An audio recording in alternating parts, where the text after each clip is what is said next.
বিশ্বকাপ ফুটবলের গ্রুপ পর্বের শেষ ম্যাচে মায়ামিতে স্কটল্যান্ডের মুখোমুখি হচ্ছে ব্রাজিল। মরক্কোর চেয়ে গোল ব্যবধানে এগিয়ে থেকে গ্রুপের শীর্ষে থাকা সেলেসাওরা এই ম্যাচে কোনো ঝুঁকি নিতে নারাজ।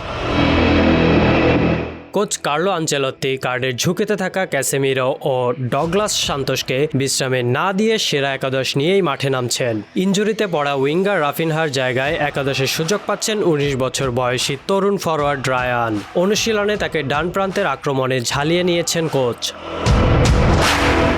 এদিকে ব্রাজিলের ভক্তদের জন্য সুখবর হলো স্কোয়াডে থাকছেন নেইমার জুনিয়র। তবে শতভাগ ফিট না থাকায় সাইড বেঞ্চে থেকে আজ ম্যাচ শুরু করবেন তিনি। পরিস্থিতির উপর ভিত্তি করে ম্যাচের শেষ ভাগে তাকে মাঠে নামানো হতে পারে। সুহাইল মনি, ফেস দ্য স্পোর্টস।